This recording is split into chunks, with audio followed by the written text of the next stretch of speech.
braćo i sestre, od tvoje obitelji, moje supruge.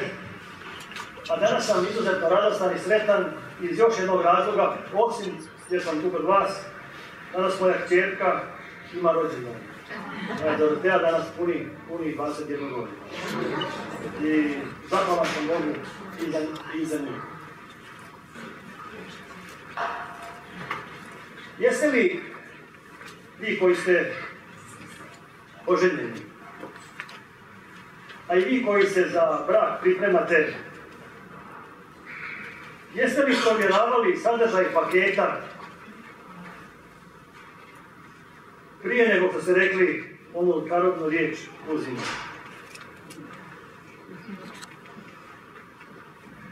Vjerujem da nitko nije naslijepo uzeo paket i rekao uzimam.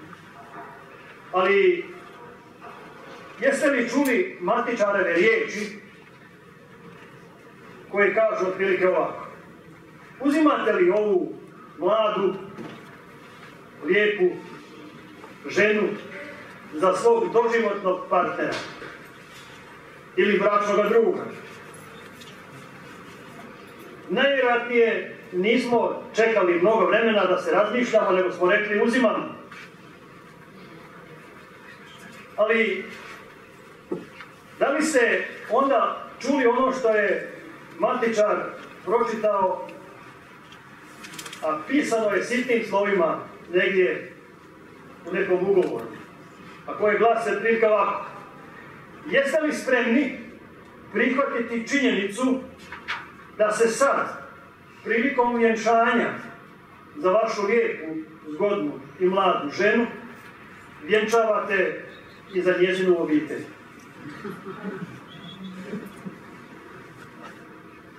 Jer to je paket. Najvjerojatnije ste u tom trenutku možda rekli a ja nisam to čuo, ne znam da li ste vi čuli. Nisam čuo, da. A niste ni vi. Ali sam to doživio. Ne znam da li ste vi. Jer ne mogu uzeti samo nju, a da nisam s njom dobio i širu obitelj.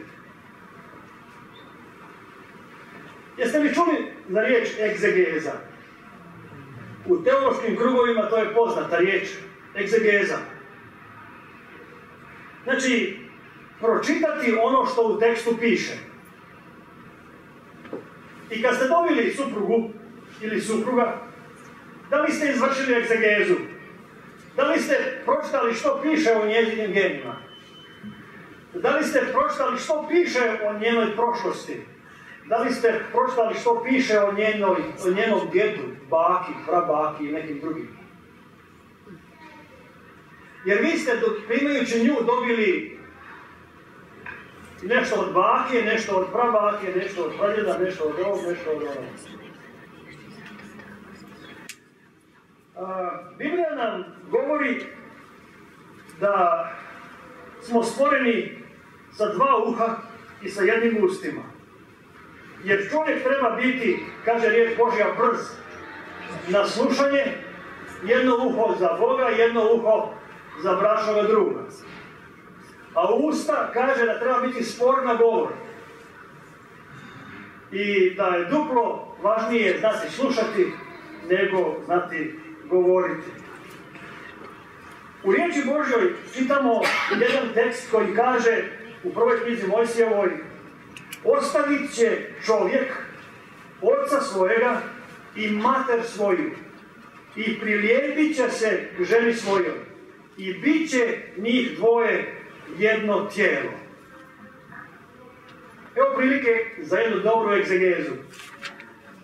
Meni ovdje upadaju u oči dvije riječi, a to je prva riječ: ostavit će čovjek oca i mater, i druga riječ: prilijepit će se sa ženi svojoj i bit će njih dvoje jedno tijelo. Ostaviti i prilijepiti. Jako je zanimljivo ovo. Što znači ostaviti, a što znači prilijepiti? prilijepiti. Idemo to najprije o tome razmišljati. Prilijepiti. Znači postati blizak, postati prisan, postati intiman. To je osjećaj koji nam govori da smo s nekim povezani na emocionalnoj, duhovnoj, fizičkoj i mentalnoj razini. U potpunosti. Ali smo povezani sa svojim partnerom, ali smo istovremeno povezani i sa njezinom ili njegovom obitelji. I obrnuto. I jedno i drugo. Druga točka je ovdje ostavit će. A to znači biti spreman na promjene. Biti spreman na napuštanje nečega što smo do braka uhodali. Ostaviti ono što dom, ostaviti oca, ostaviti mater i prilagoditi se ovoj novoj situaciji u kojoj dvoje postaju jedno. Graditi nešto svoje. Ali graditi nešto svoje sada više nije lako, jer ukoliko ne ostavi ona i ne ostavim ja, babe, dede, pradjede, mame i tate, mi ćemo graditi čiji dom? Gradit ćemo njihove domove, a nećemo graditi naš dom. I zbog toga je jako važno ostaviti i graditi novo. Graditi naš dom. Biti prilagodljiv novoj situaciji. I sada ova riječ, prilagodljiv i prilagoditi se, možda nije isto za mene i za moju suprugu. Što znači prilagoditi se? Što znači biti prisan? Ja bih sad molio, ako može, da mi stavite ovdje ploču, pa da to pokušamo ilustrirati. Jer bez toga da ostavimo i bez toga da se prilijepimo, možemo graditi odnose, ali ne možemo graditi biblijski odnose, ne možemo graditi biblijski brak. I sad ćemo to pokušati ovako ilustrirati. Ono što je jako važno pri tom jest da mi, svatko od nas, u novu zajednicu, u novi brak donosimo sebe. Donosimo svoje ja, ali to ja se uklapa i ugrađujemo ga u naše zajedničko ja, a to je mi. Ja postaje mi. I ključna stvar je u svemu ovome ne izgubiti ja, a izgraditi mi. Jer ukoliko čovjek izgubi ovo svoje ja, koje se može utopiti u mi, imat ćemo jako puno problema u braku. A ukoliko ne izgradimo mi, a ostanemo samo ja, imat ćemo još više problema u braku. I zbog toga ova ravnoteža, da napustimo i da se prilijepimo, se može oslikati upravo u toj ravnoteži između balansa ja i mi. Ja i mi. Probajmo to ovako nacrtati. Jedan koordinatni sustav. Znači ovdje je prisnost, a ovdje je otvorenost za promjene. Ostaviti. Promjena.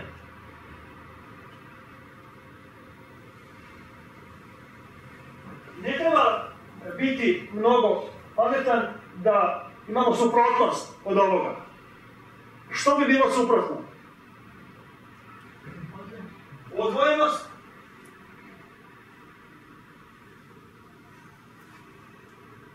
A ovdje bi bilo nepromjenjivost, trajnost, stabilnost.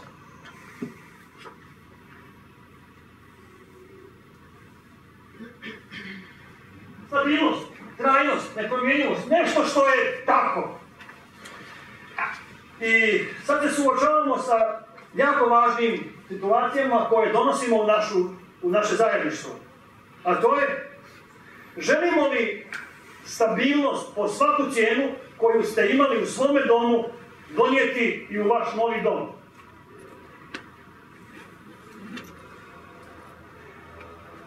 A riječ Božja kaže, ostavit ćete. ostavit ćemo stabilnost i gradit ćemo nešto novo. I sad se nalazimo u jako velikom problemu, jer ja dolazim iz moje obitelji, a moja supruga dolazi iz svoje obitelji. I ja ću vam pokušati na primjeru moga braka reći o čemu ovdje danas govorimo. Ja dolazim iz braka koji nije biblijski. Moji roditelji ne znaju što je Biblija. Moja supruga dolazi iz braka gdje je ona 4. generacija adventista. Znači, razlika je nebo i zemlja. Ono što ovdje možemo reći jest da sada mi kad gradimo naš novi brak, svatko od nas ugrađuje ili pokušava zadržati stabilnost.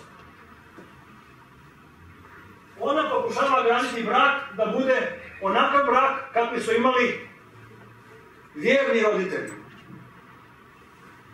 Ja s druge strane dolazim iz sredine u kojoj želim zadržati brak, takav brak, da kad ja dođem u moje selo, u moj kraj, u moj grad, ljudi kažu imaš dobar brak. Da li je to isto? Da li na isto mislimo? A vidjet ćemo o čemu se sada to radi. Probajmo to ovako nacrtati. Kakav je brak mojih roditelja? Evo moj brak. Ćemo staviti ovdje, a ovdje ću staviti brak roditelja moje supruge.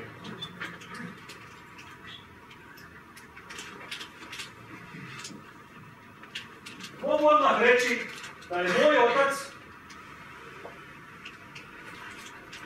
bio poštovan, cijenjen, ugledan čovjek u selu u kojem je živio. Kad se govori o braku, bio je egocentrik. Bio je egocentrik. Bio je gazda u kući. Nikad u životu nije stavio žlicu u usta, a da mama nije usula u tanjur, juhu ili nešto drugo. Nikad. Nikad u životu nije to napravio.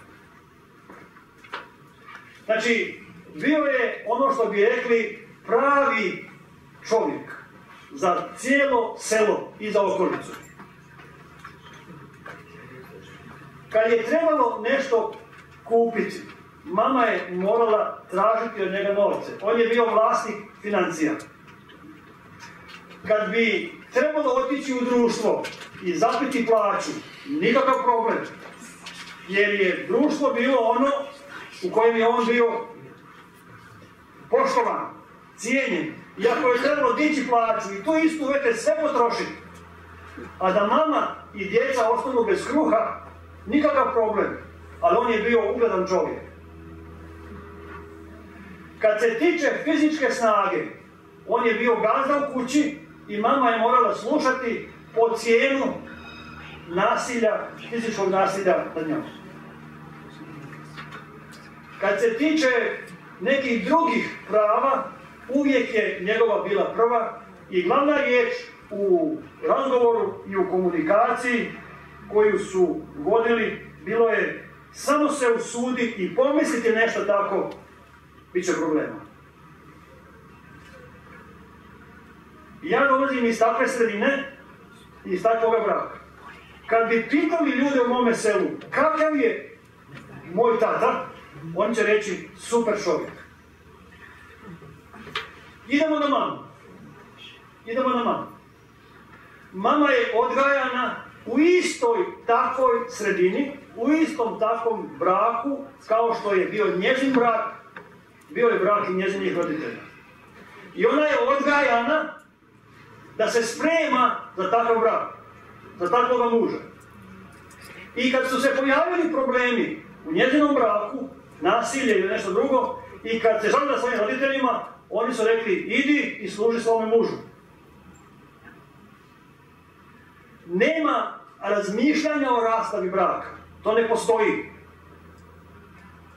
Ona je bila materijalno ovisna o njemu. ona je bila u svakom smislu ovisna o njemu i za njezin brak, ja bih rekao da je bila mučenica. Ali je do kraja svoga života bila ona koja je u sredini u kojoj je živjela bila super žena. I moji roditelji za moje selo i za moj kraj su bili super otac i super majka. Imali su savršen brak.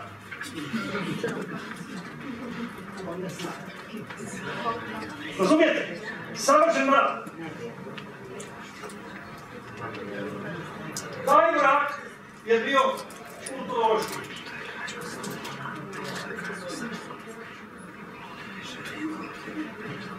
Znači, kulturološki savršen. Kad bi pitali ljude u ovome selu kakva je bila moja mama, savršena žena. Kao što je on bio savršen muž. Super. Kulturološki. Ja dolazim iz te sredine. Znači, a biblijski ne znaju za Boga. Idemo u sredinu, u brak mojih punca i punice ili moje supruge. Oni su generacijama već adventisti. Otac. Egocentrik. Otac. Financijski gazda. U njegovom domu se čuje ova riječ. Samo se usudi nešto drugačije misliti. Teološki jedini autoritet. Znači, ako žena kaže da je Isus Hrist, a ne Krist, onda problemi. Znači, teološki je on bio onaj koji je bio gazda. Da još samo kažem o slobodi. U braku mojih roditelja, sloboda, muškarac ili moj tata je bio cijenjen i poštovan jer pravi muškarac ima ženu u svakom selu. Jer ako to nema, mislim, kako je to muškarac, ako nema ženu u svakom selu. I super. Mama, da je imala ljubavnika, to bi značilo jednostavno istog trena i drugi dan sahrana. Jer on mora braniti svoj čast. Idemo kod mojih njezinih roditelja. Znači, on, egocentrik, on je gazda u kući, on je onaj koga se pita, on je onaj koji dolazi u svoju školu i sjeda tu s njom, ali se zna red i poredak. Ako pitate kakav je njihov brak, kazat će adventisti, savršen. Kakav je on muž? Savršen. Kakva je ona žena? Savršena. Isto mučenica kao i moja mama. Ali savršen brak. Zašto? Zato što su unijeli, oni su se oženili, ali unijeli su u brak ne biblijska načela, nego kulturu. Njihov brak je kulturološki. Sada mi imamo situaciju da i oni koji su vjerni i oni koji su nevjerni imaju iste temelje za brak. I da imaju iste obrasce ponašanja u braku. I da nema baš nikakve promjene, nikakve razlike između braka mojih roditelja i roditelja moje supruge. Osim što je ovdje žena mučenica jer treba slijediti Krista, a tamo je žena mučenica jer treba slijediti običaje koji su u selu. Rastava kod njezinih roditelja ne dolazi u obzir jer to vjera zabranjuje. I sad se pitamo jednu jako važnu stvar, a to je, ako je sad to sve u redu i sve super, za crkvu, za selo, za društvo, gdje je tu onda poslušnost riječi Božje koja kaže ostavit će čovjek ono što je tradicija, što je kultura, što su običaji, ostavit će i prilagodit će se novom sistemu, a to je kad se dvoje mladih vjenčavaju, ne vjenčavaju se više na temelju kulture, nego na temelju Biblije. Ulazimo li mi u biblijski brak? A biblijski brak kaže otprilike ovako. Ako otvorimo riječ Božju u poslanici Efežanima, u 5. poglavlju, onda čitamo sljedeće riječi. Jako važne za nas. Jer danas se nalazimo u situaciji da su dvije institucije iz raja ugrožene. Ugrožena je subota, ali ugrožen je i brak. Da li je brak mojih roditelja, moje supruge ugrožen? Ja ne znam, braćo i sestre, od vas koji ste u braku, koliki od vas imaju kulturološki brak? Koliki od nas koji smo ovdje imamo biblijski brak?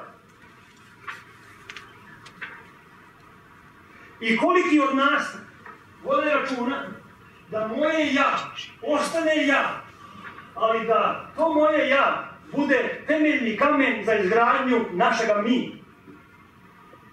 A koliki od nas su kao moja mama ili mama moje supruge izgubili svoje ja da bi izgradili mi, ali da li je to onda mi ukoliko nema jednoga ja? Biblija nije zainteresirana i Bog nije zainteresiran da mi radimo brak na temelju jednoga stupa, nego na temelju dvije osobe. Dvije osobe moraju postati jedna osoba. Ali ne dvije krnje osobe, nego dvije cjelovite osobe. I ukoliko ja u svome životu doživljavam svoga partnera kao necjelovitu osobu, jer ja dominiram, onda ni moj brak ne može biti cjeloviti brak, ni biblijski brak, ni onaj brak koji Isus Krist želi graditi. Zato ovdje kaže u poslanici Efežanima sljedeće. Čitajmo zajedno, jer najljepša usporedba koju nam riječ Božja daje u pitanju braka jest odnos Krista i crkve. A ovdje nam riječ Božja kaže u 5. poglavlju od 24 redak. Muževi, ljubite svoje žene kao što je Krist ljubio crkvu i sebe predao za nju. Ovo Bog kaže meni. Muževi, ljubite svoje žene kao što je Krist ljubio crkvu. Koliko je Krist ljubio crkvu? Do smrti. Koliko je Krist pokazivao prema crkvi trpljenja, milosti, praštanja, ljubavi, tolerancije i svega onoga. Do kraja. Braćo moje sestre, kad ja odem u svoj kraj i ljubim svoju ženu kao što je Krist ljubio crkvu, znate što ljudi kažu? Nosi se iz sela jer ćeš pokvariti selo. Jer će drugi vidjeti. Nisi muško. Jer mislim da ne razumijete o čemu govorim. Ali mi smo pozvani ne biti muško za selo, nego biti muško za svoju ženu. Biti muško da ono svoje ja utopimo u ono svoje mi, kao što je Krist dao sebe, da i mi damo sebe za svoje supruge. Ja sam govorio sinoć ovdje o tome kako je čovjek spreman nositi razne maske. Sa ovoga mjesta vam mogu reći u vezi ovoga. Kršćanstvo ne postoji izvan obitelji. Ako sam ja bolji pastor nego bolji muž, onda je to jedna velika maska. Ako sam ja bolji pastor nego bolji otac, to je jedna velika maska koju pred vama nosim. Ali kršćanstvo ne postoji izvan braka, izvan obitelji. I to što ste u obitelji, to jeste. Sve drugo su samo posljedice. Ili razne maske koje nosimo. A koliko će đavo uvjeriti u brak? Jako puno. Koliko danas problema u braku imamo? Koliko smo spremni kao Krist ljubiti svoje žene? Jer ovaj ovdje čovjek koji je egocentrik i ovaj ovdje kaže sljedeće. Bit ću s tobom do kad? Dok mi je dobro. Bit ću s tobom dok ide. A kad ne ide, onda je najbolje, najlogičnije, najrazumskije da se raziđemo i da imamo svak svoj put. Ali nažalost, nije to samo kod braka mojih roditelja tako. To je tako i kod onih koji su u crkvi, ali i kod teološka braka. Dok mi je dobro, ja sam s tobom. Zašto? Zato što u ovom kulturološkom braku nema ovoga koji kaže ti si za svoju ženu Krist. Krist nikad nije odustao od svoje žene. Nikad. Nikad. Nego je sebe dao za nju. I u njegovoj glavi ne postoji opcija rastava, nego ima opcija poniznost. Najprije to se ponizio do kraja. I svojoj crkvi pokazao što znači ljubiti crkvu. Tamo koji je imao pravo. Ima opcija krotkost. Ima opcija trpljenje. Ima opcija ustrajnost. Ima sve ono što je duhovni rod. I kod Hrista ne postoji pojam dok si ti dobra, ja sam s tobom. Jer kakvi smo mi pred Hristom? On nas jednako ljubi i do kraja će nas ljubiti. Kaže Isus Hrist ženama, žene, neka se pokoravaju svojim muževima kao Gospodinu. Jer kaže, tako su muževi dužni ljubiti svoje žene kao svoja telesa. Tko svoju ženu ljubi, samoga sebe ljubi. Ako sam egocentrik, gdje to najprije moram pokazati? Sebe ljubiti znači ženu ljubiti. Ako ne ljubim ženu, ne ljubim sebe. Tako isto i kaže, tako i vi žene, ljubite muža kao što crkva ljubi Krista. Pitanje je ovdje na ovom mjestu. Jesmo li mi spremni za Kristov dolazak?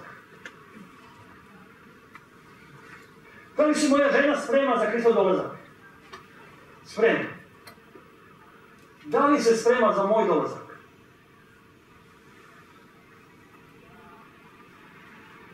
Razumijete? Ne možemo apstraktno ljubiti Boga ako ne ljubimo konkretno ono što nam je Bog dao da ljubimo. Očekuje li mene kao što očekuje Krista? Ako ne očekuje, onda ima problema sa svojim adventizmom. Jer kako možemo čekati Krista ako ne čekamo onoga koji je slika Krista? To je njezin muž. Čekamo li mi, sestre, svoje muževe kući kao da čekamo Krista? Muževi, da li dolazimo kući kao Krist?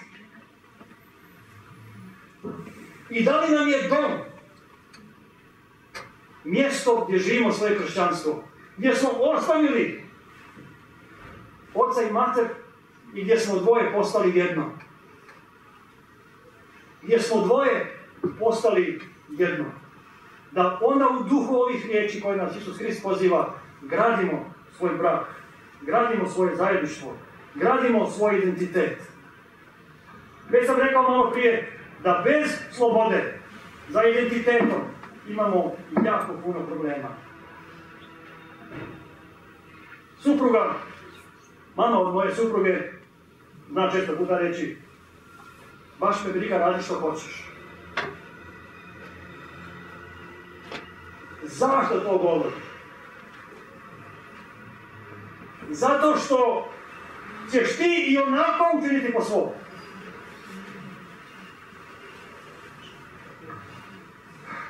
Baš me briga, radi što hoćeš. Što tu bode oči? Tu bode oči ova iskrivljena slika o ljubavi. Jer tamo gdje nema istinske ljubavi, tamo nema ni slobode za biti ono što čovjek je. A to je osoba sa identitetom. To je ono čemu sam rekao ja. Jer bez dva jaka ja i bez dva cjelovita ja nema cjelovitoga mira. Nema biblijskog braka. Nema zajedništva. Nema ljubavi. Nema. Mi možemo samo govoriti da je to nešto o čemu mi mislimo, o čemu razmišljamo, ali u praksi to ne postoji. Nema slobodne volje za djelovanje u skladu sa onim što mi jesmo. I sad se vraćamo na ovo. Kako doći do ove ravnoteže? Prislost ili odvojenost, trajnost ili promjena. Ja nasuprot mi. Kako do balansa? Kako do ove ravnoteže? Već sam rekao, u ovdje braku, a i ovdje braku, čovjek uvijek gleda na suprugu kao, znate kako se ljudi u svijetu krste? U ime Oca, Sina i Duha Svetog. I onda uvijek kažu, uvijek je Sin niži. Znači uvijek je Otac gore. Tako je i muž uvijek gore, a žena je uvijek gore. I dok je tako, nema jednakosti. Nije nas Bog stvorio nejednake, znači nas je Bog stvorio jednake. I dok me god čovjek gleda na nekoga koji je niži od njega, taj brak ide ovako. Ukoliko je netko više od mene, onda ide ovako. Nema ravnoteže, nema jednakosti, nema slobode. Ajmo to i ovako zamisliti i razmisliti. Ukoliko zamislimo da smo mi kao ljudi slični ovoj jednoj stolici,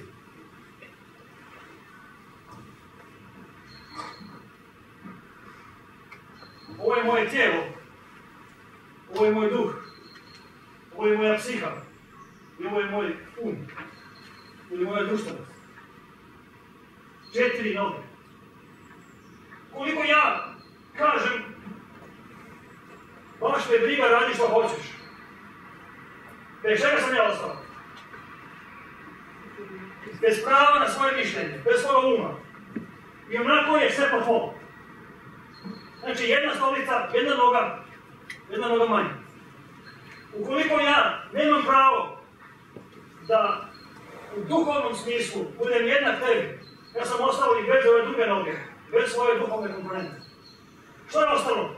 Ostalo je moja društvenost i ostalo je moje tijelo. Ali ukoliko ja nemam pravo i slobodu da uživam puninu onoga svoga ja, da ostvarujem svoje društvene odnose, veze, prijateljstva, drugarstva sa ljudima oko sebe, jer je netko ljubomoran, jer je neko posesivan, jer je neko ovakav ili onakav, ja ostajem bez te dimenzije. I što onda čovjek ima u braku? Što ima od žene? Ima njezino tijelo i ništa više. I onda sjedi na toj jednoj nozi. A kad imate samo tijelo, koliko je onda 1 plus 0,25? 1,25. Koju zavezu prekršili? Ostavit će čovjek oca i mater i prilijepit će se i bit će njih dvoje. Koliko? Jedno, cijelo. Ali ukoliko imam samo četvrtinu, što imam? Imam samo tijelo. I to tijelo koliko dugo? Dok je u gabaritima, kako i meni paše. Inače mijenjamo tijelo, tako? Ili prisiljavamo duh i dušu i psihu i da mijenja gabarite. Pa onda imamo što? Razne pritiske u kojima ljudi žive. Pritisci da se udevljaš, pritisci da smršaš, pritisci da ovo, pritisci da ono i mnogo. I onda dolazimo u situaciju da umjesto ljubavi imamo strah. A tamo gdje je strah, znate koja se pjesma pjeva? Nekad davno dok sam ja bio mladić, ušla mi je u glavu pjesma i ne mogu joj se riješiti od Boje Đorđevića, pobjeći neki. pobjeći negdje. Razumijete? Kad dođeš u situaciju da pjevaš pjesmu, pobjeći negdje. Iz čega? Iz ovakvog odnosa. Pobjeći. Da bi mogao biti to što jesi. Da bi te neko mogao primiti takav kakav jesi. I da bi imao nešto što ti Bog daje kao pravo. Onda nam je to pobjeći negdje. Ali sloboda u odnosu, znači sloboda u odnosu, a to znači ostati ja, ostati cjeloviti ja i sa svojom fizičkom, i umnom, i tjelesnom, i dušnom dimenzijom, to je sloboda koju imamo jednom drugom. Jer bez te slobode ne možemo graditi zajedničko mi. Ali sam nažalost vidio mnoge brakove koji se raspadaju i koji su se raspali, jer bračnom drugu skraćuje ovu slobodu. Ne iz razloga zato što misli da mu uskraćuje slobodu, nego zato što smatra da zadržava stabilnost, da zadržava stanje, da spašava situaciju. I onda što? Imate mnoge ljude koji bi htjeli, banalni primjer, htio bi imati i sportski život, i muzički život, i neki društveni život, ali kad imate bračnoga druga koji vam to uskraćuje i kaže bolje da si sa mnom, bolje da si ovdje, bolje da ovo, i onda nemaš taj društveni život, onda ljudi pjevaju pjesmu pobjeći. I vjerujte, više je rastava brakova zbog ovoga nego zbog predima. Ljudi izgube sebe, izgube slobodu, pogotovo ukoliko netko naiđe još na tu težu situaciju na posesivnog bračnog druga, koji čim tekim sad razgovarati, vidi, ne znam ja sam što sve u tvojom životu.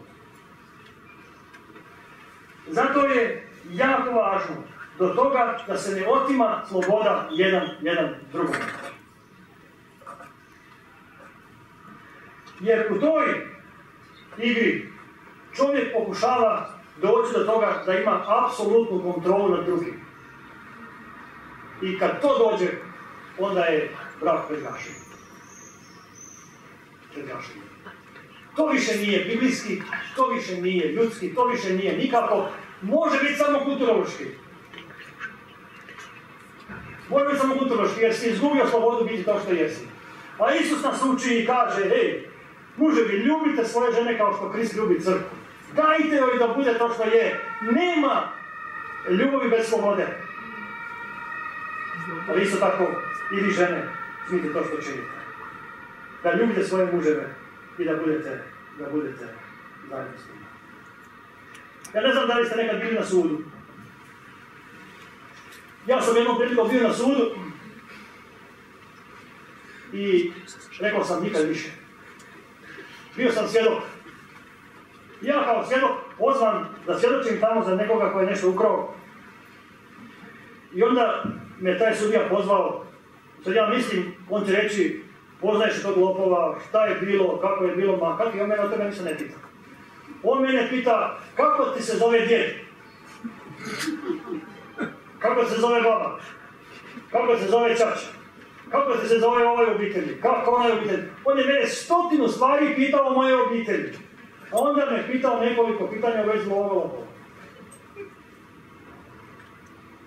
Ako je tome sudcu važna egzegeza moje obitelji, ako je tome sudcu, ako je nekom tamo pravniku važna egzegeza moje obitelji, ako odem kod doktora, on me bole pluća, on kaže, jel ti neko bolovao od stričevića, od triceva, od tate, od mame, od neke bolesti, on mene pitao bi egzegezu moje obitelji. Ako je njima to važno, zar ne bi to bilo izuzetno važno i za nas, koji želimo biti biblijski kršćani, koji želimo živjeti jedan kršćanski život, da znamo i egzegezu naše obitelji.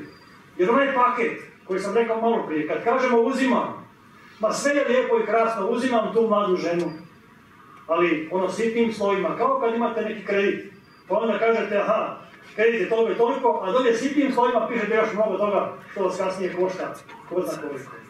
To sitnim slovima uzimaš li njezinu obitelj i jesi li spreman graditi svoj odnos i svoj brak na temelju onoga što nas Biblija uči.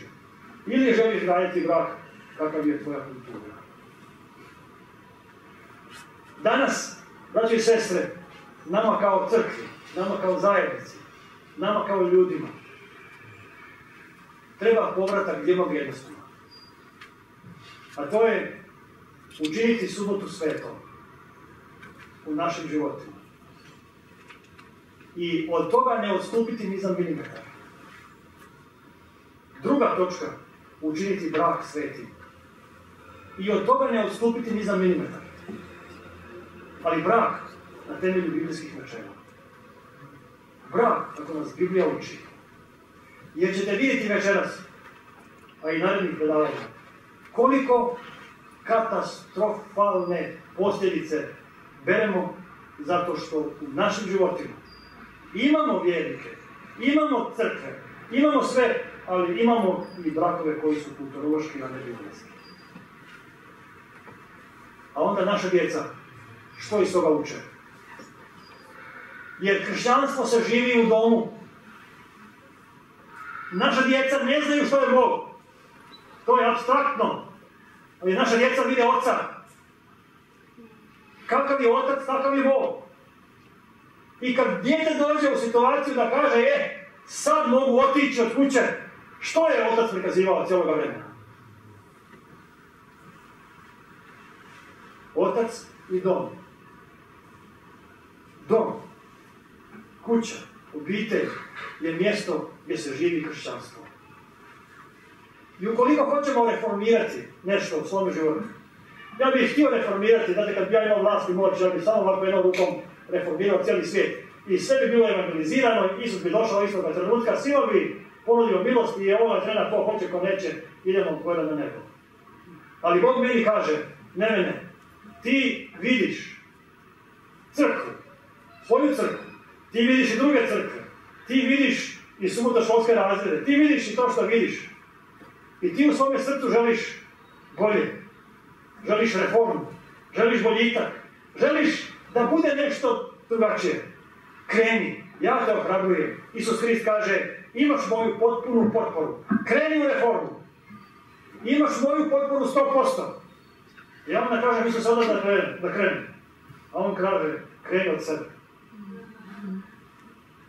I u svome domu, kreni od sebe, budi muž, kakav ja želim.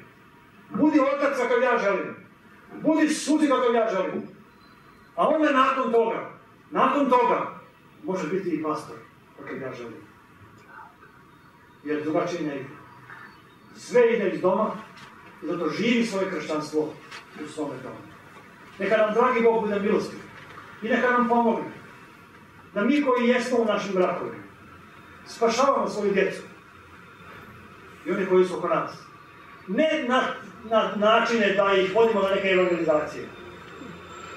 Ne na način da im, pričamo neke bajke i priče. Ljubite svoje žene kao što Krist ljubi crkvu. Žene, ljubite svoje muževe kao što crkva ljubi Krista. To je najveća evangelizacija za vašu djecu. Za našu djecu. To je najveća evangelizacija koju možemo uraditi u našim životima. I sve druge evangelizacije koje činimo i koje radimo, a koje nisu izišle iz ove evangelizacije, su maska. Maska. Amin. I posao. A ne ono na što nas je Isus Hrist pozvao. I da bi nam Bog dao samo ovoliko pomaka, još danas, da kažemo, mi koji razmišljamo ili koji mislimo, kakav je moj brak, i koji kažemo, aj samo da još obiđem ovu trgovinu, da ne bi došao kući malo ranije. Da bi nam Bog dao samo da to izbjegnemo, da dođemo kući ranije 5 minuta, jer smo zahvalni jedna čeka žena kao crkva Hrista. Ili da mi, koji smo muževi, kažemo, idem kući malo ranije, jer želim provesti vrijeme sa svojom ženom kao Hrista crkva. Želim da bude sretna, da bude zadovoljna, da bude zahvalna. Želim učiniti s njom ono što je Krist učinio s crkvom. Neka samo malo bude pomaka, neka bude Bogu hvala za to. za sve nas. I mi koji nismo u braku, znajmo jednu stvar, a to je, ide vrijeme ka to, jer nije dobro da čovjek bude sam, govorit ćemo o tome. Ali, da li se spremamo za Hristov dolazak? Spremamo, to smo rekli. Da li se spremamo za brak? Da. Mi se za brak možemo spremati na razne načine, ali nas Biblija uči. Mladići i djevojke. Ako u Bibliji piše kakva je vrsna žena, kada smo svoje kćeri odgojili da budu vrsne žene za buduće brakove, biblijske brakove? Da li iz naših domova odlaze cjelovite osobe sa cjelovitim stavom prema Bogu, prema crkvi, prema Bibliji, prema Kristu, prema svemu, sa karakterom spremnim za brak? Ili izlaze oni koji će tek jednoga dana doći u situaciju da kažu nisam ja mislio da je brak takav. Hvala dragom Bogu što nam uvijek daje priliku da se učimo i da popravljamo stvari. I bio bih tako sretan i zahvalan ukoliko svi mi koji smo ovdje još danas svojim bračnim drugovima, svojim roditeljima, svojim prijateljima učinimo ovaj dan bar za malo sretniji nakon ove pobjede nego smo prije mislili. Amen. Amen.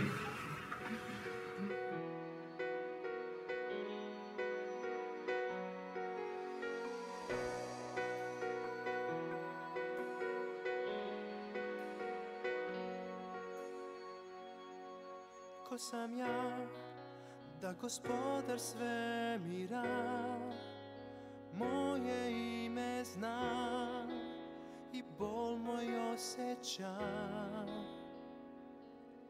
Ko sam ja, da zvezda jutarnja osvetljava moj put i prepreke uklanja. Ne zbog toga ko sam ja, već zbog toga što činiš ti.